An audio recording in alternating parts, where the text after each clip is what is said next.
We think it's best if you skip the party this year, Emma. We want peace and calm for once. My mother's text glowed on my phone screen, each word hitting like a small dagger. Your sister Kate is bringing her new fiancé, and we don't want any tension. I stared at the message. 15 years of party memories flashed through my mind. 15 years of hosting elaborate celebrations in my restored Victorian home, of cooking meals that took days to prepare, of decorating every inch of space to create the perfect holiday atmosphere, all dismissed with a single text.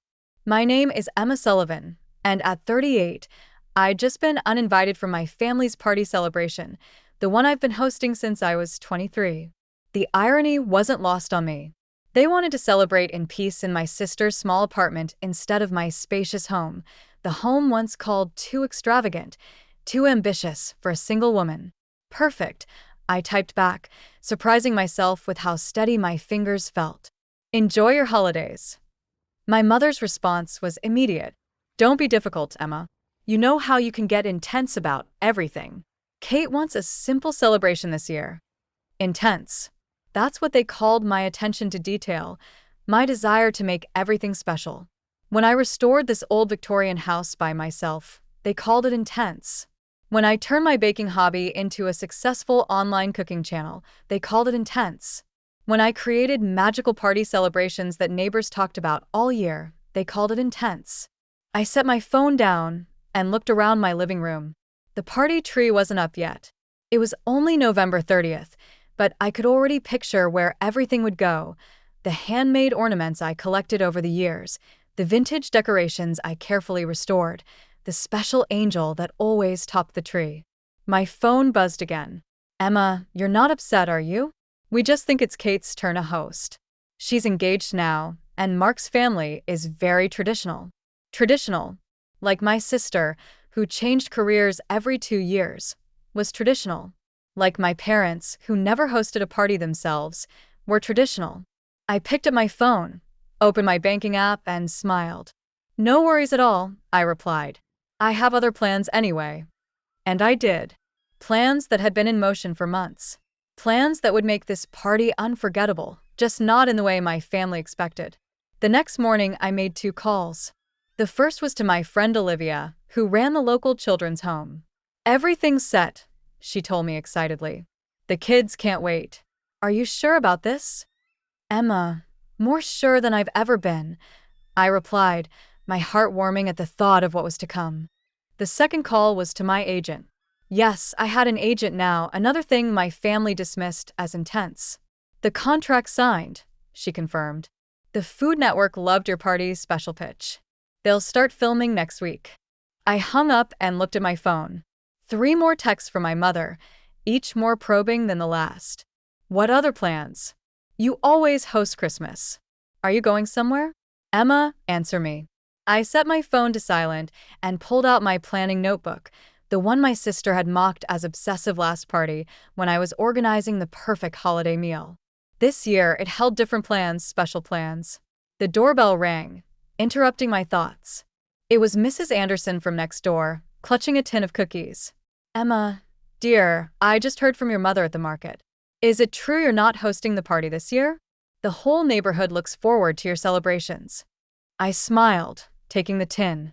Don't worry, Mrs. Anderson. The party isn't canceled. It's just going to be different this year. Very different. As I closed the door, my phone lit up with another text, this time from Kate. Mom's worried you're mad. Don't be dramatic, sis. You know how overwhelming your Christmases can get. Mark's family likes things simple. I picked up my notebook again, running my finger down the carefully organized list. Simple wasn't in my vocabulary, and this party would prove why it wasn't a bad thing. My family wanted peace. They would have it, along with the realization of exactly what they'd given up. Let them have their simple Christmas. Mine was going to change lives, and they had no idea what was coming. The next 2 weeks flew by in a whirlwind of activity.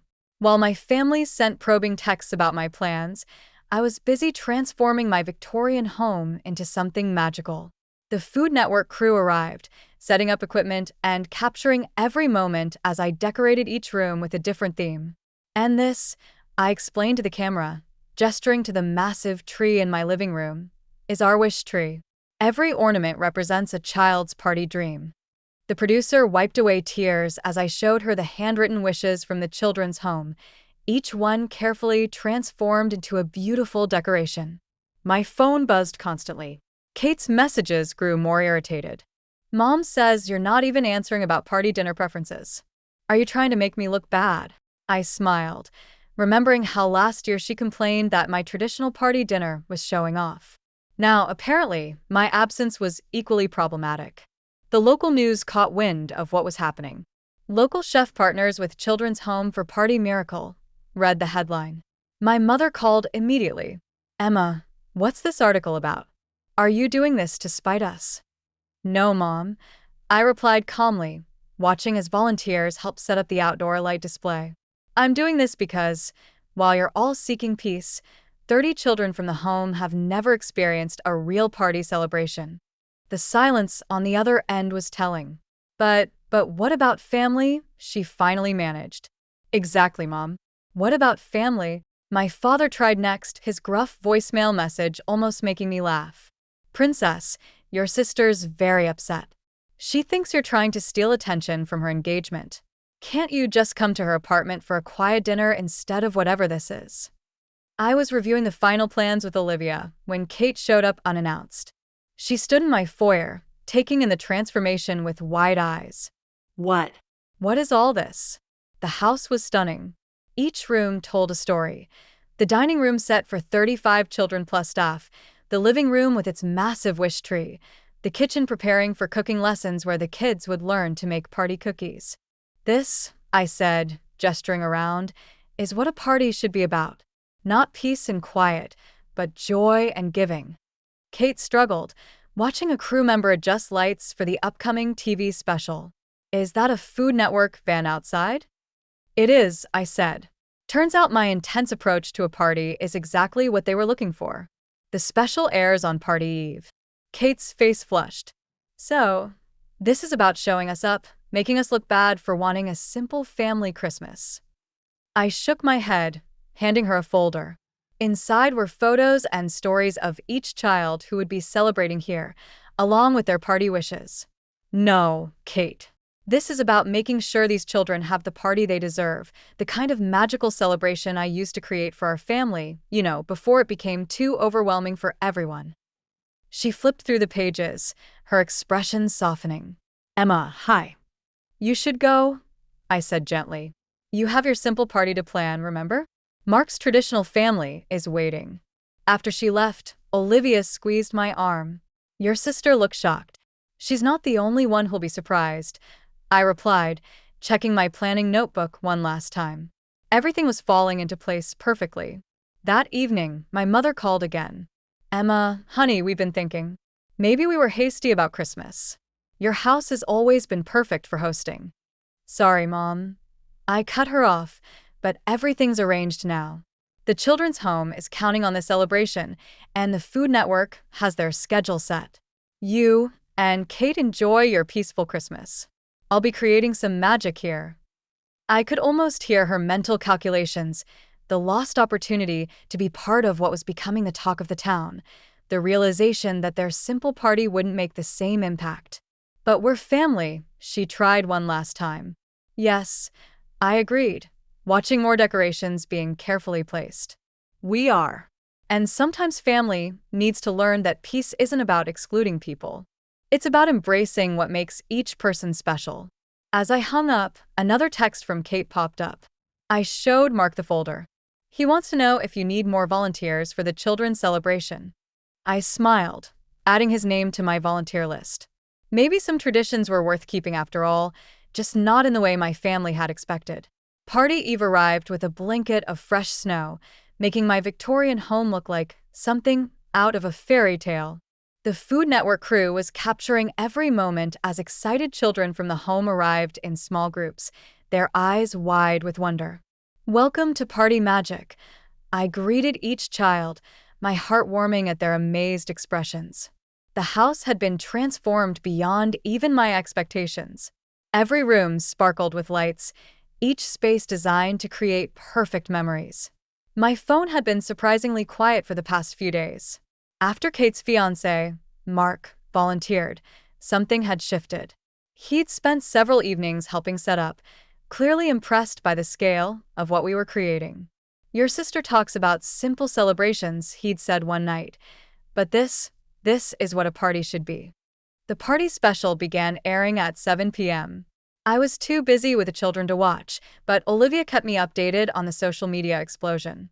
Our small town was trending as viewers across the country shared their emotional responses to seeing the children's wishes come true. At 8 p.m., my doorbell rang. I opened it to find Kate standing there, tears in her eyes. "I just watched the special," she whispered. "Emma, I'm so sorry.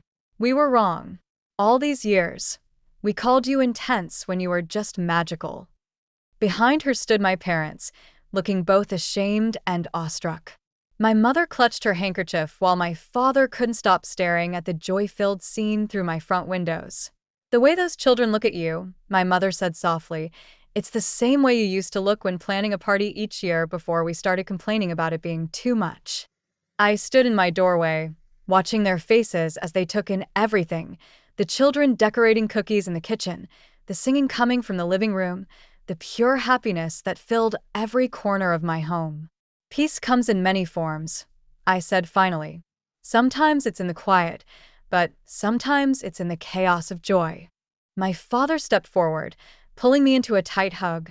"Princess, we forgot what a party really means. Can you forgive us?" Before I could answer, one of the younger girls from the home came running up. "Miss Emma, come quick. Tommy just found his wish ornament on the tree." I smiled at my family. "Would you like to come see what real party magic looks like?"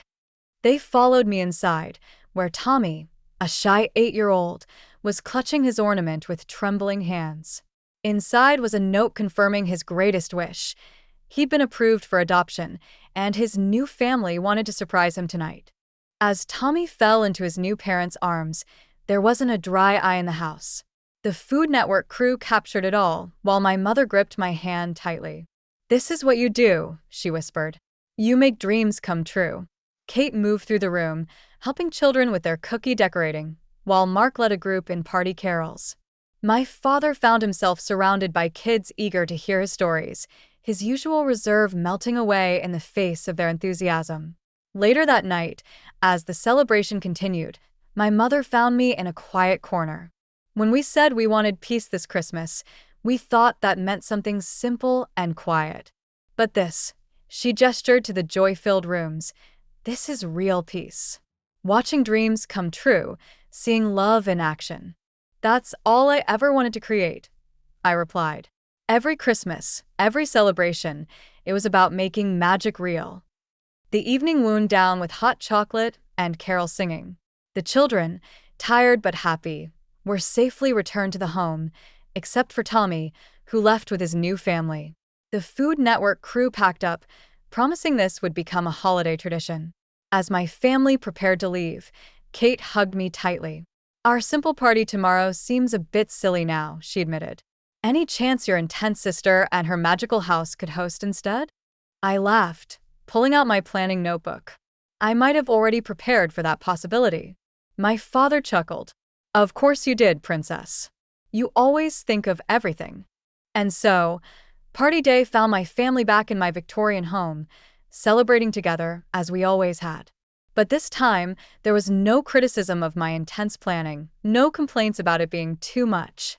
Instead, there was appreciation for the magic that attention to detail could create, understanding that sometimes the biggest gestures bring the most peace, and recognition that family means accepting and celebrating what makes each person special. As we sat down to dinner, my mother raised her glass. "To Emma," she said, "who taught us that peace isn't found in simplicity, but in the joy of creating magic for others." I smiled, looking around at my transformed family. Sometimes, the best gifts come wrapped in unexpected lessons.